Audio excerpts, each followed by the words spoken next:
नमस्कार, आप देख रहे हैं यूपी मांगे उत्तर। मैं हूं कुंदन जमेयार। उत्तर प्रदेश के मुरादाबाद शहर में 43 साल पहले भीषण दंगे हुए थे। पूरा शहर एक अफवाह के बाद धधक उठा था। लाशों का अंबार लग गया था। उस दंगे की जांच हुई। रिपोर्ट महज 3 साल में सरकार को सौंप दी गई, लेकिन 40 साल बीत जाने के बावजूद यह रिपोर्ट सार्वजनिक नहीं हुई। मगर 40 साल बाद योगी सरकार ने उस दबी रिपोर्ट को विधानसभा के पटल पर रखकर एक बार फिर सरकार की नीयत स्पष्ट कर दी है कि न तो कोई दंगाई बचेगा, न ही प्रदेश को दंगों की आग में झोंकने दिया जाएगा। लेकिन सरकार की इस मंशा पर भी विपक्ष के सवाल हैं। सपा का कहना है कि मुद्दों से भटकाने के लिए रिपोर्ट सार्वजनिक की गई। अपने मेहमानों से चर्चा की शुरुआत करेंगे, उससे पहले आपको एक रिपोर्ट दिखाते हैं।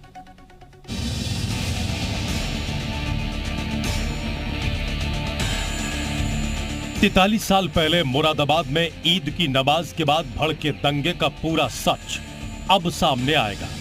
सरकार ने दंगे के पेश कर दी है।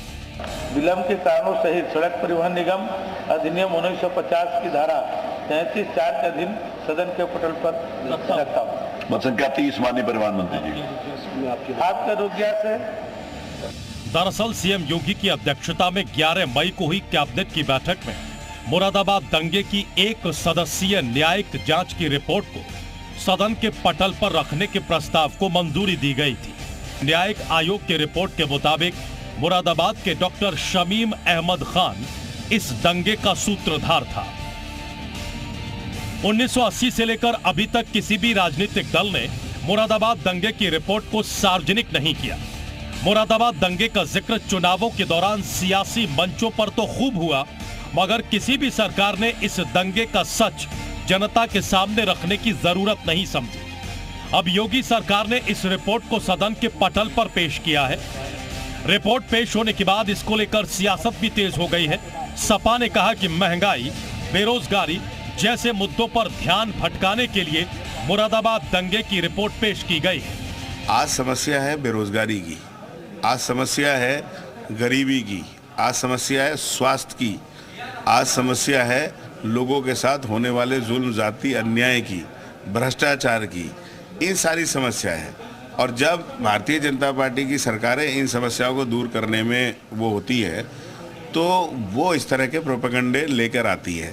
दंगे उत्तर प्रदेश में कई हुए, अलीगढ़ में भी हुआ और भी हुए।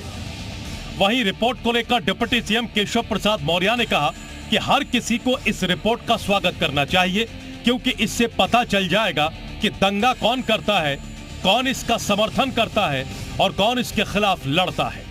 हमारी सरकार ने उस रिपोर्ट को जनता के सामने लाने का फैसला किया है। आज सदन के पटल पर भी विधानसभा में रखा जा चुका है और हम लोगों की मंशा यही है कि सच जनता जाने, प्रदेश जाने, देश जाने किस प्रकार से तुष्टीकरण की घिनौनी और घटिया राजनीति करके देश का, प्रदेश का कितना बड़ा नुकसान कांग्रेस हो, चाहे सपा हो, चाहे बसपा हो, ये इन राजनीतिक दलों ने किया है।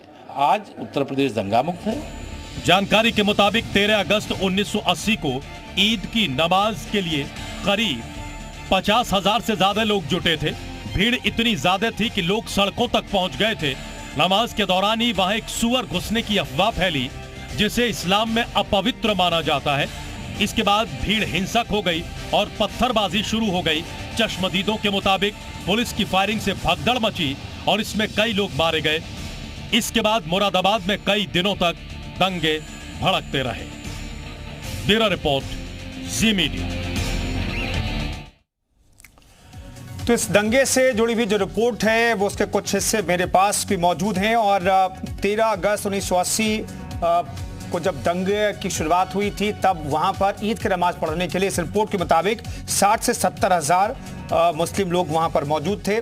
और यह भी कहा गया है कि 14 बार इसे कैबिनेट के समक्ष लाने का प्रयास भी किया गया अलग अलग सरकारों के समय में 1986 से 2005 तक, लेकिन इस रिपोर्ट को दरकिनार ये कहते हुए कर दिया जाता था बार बार कि इससे प्रदेश का माहौल खराब हो सकता है।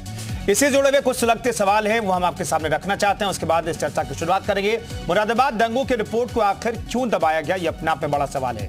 जब 1983 में ही रिपोर्ट सौंपी गई तो सार्वजनिक क्यों नहीं की गई? सपा, कांग्रेस, बीएसपी ने रिपोर्ट सार्वजनिक करने की जहमत क्यों नहीं उठाई? ये बड़ा सवाल है। क्या राजनीतिक नफा नुकसान की वजह से ऐसा किया गया? क्या तुष्टीकरण की वजह से इन पार्टियों ने ऐसा किया, जैसा कि आरोप बीजेपी के प्रवक्ता लगा रहे हैं?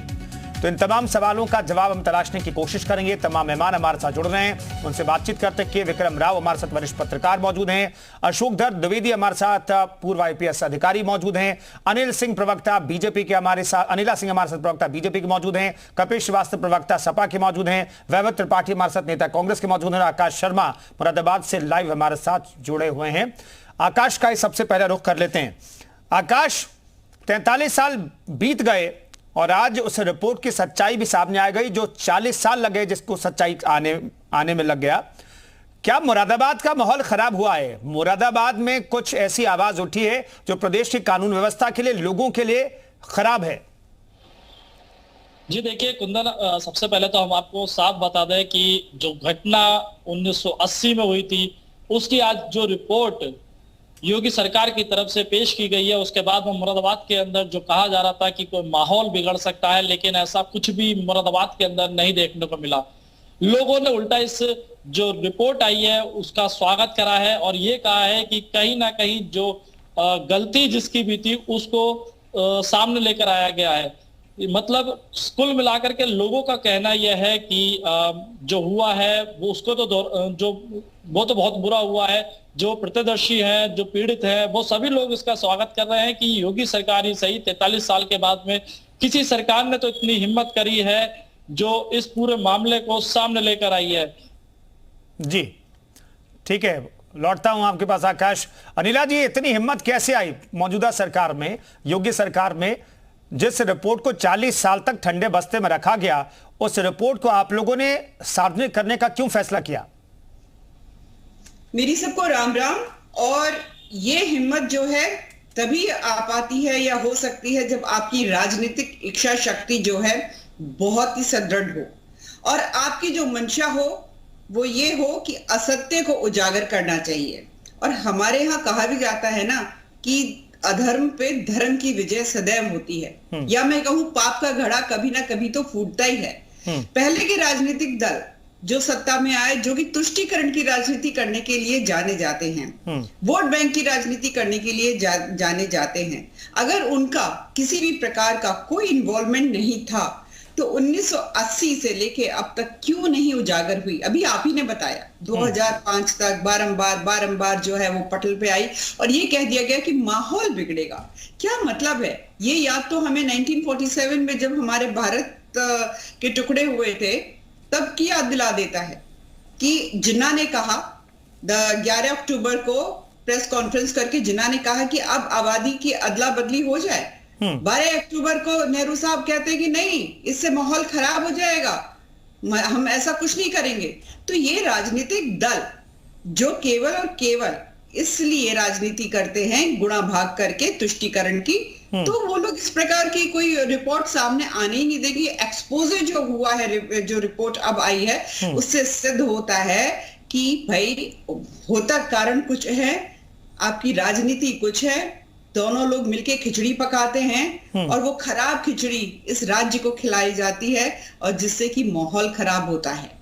तो भारतीय जनता पार्टी के नेतृत्व तो इस प्रकार से माहौल नहीं खराब करना चाहते। सबका साथ सबका विकास हमारा मंत्र है, पर सच्चाई सबके सामने आनी चाहिए और सच्चाई सामने आ गई है। ठीक है, वो सच्चाई सामने आ गई है। कपिश श्रीवास्तव साहब, आखिर क्यों आप लोग डर रहे थे और क्यों ये कह रहे हैं कि भाई अनावश्यक चीजों पर ध्यान भटकाने की कोशिश हो रही है? सच्चाई जो थी वो तो सामने आनी चाहिए थी, सच्चाई सामने आ गई है। कुंदन भाई, दो बात कहेंगे। वर्तमान समय में हम समझते हैं कि चाहे हमारी उम्र हो या हमारे अनिला जी की उम्र हो, काफी इको हो रही, इसको सही कराइए, है ना? ठीक है, ये बहुत ज्यादा इको है। हाँ, ठीक करवा। मैं ये कह रहा हूं कुंदन भाई, आप ठीक है। मैं ये कह रहा हूं कि देखिए, मैं 72 में पैदा हुआ, उस समय 8 वर्ष की हमारी उम्र थी। ठीक, अनिला जी की पता नहीं कितनी उम्र थी, ये भी इसी के आसपास होंगी हमारी बहन, और हमारे और बहुत से लोग होंगे। हो सकता है खाली विक्रम राव साहब हमको एक दिखते हैं कि वो हमारे चचा के समय के हैं,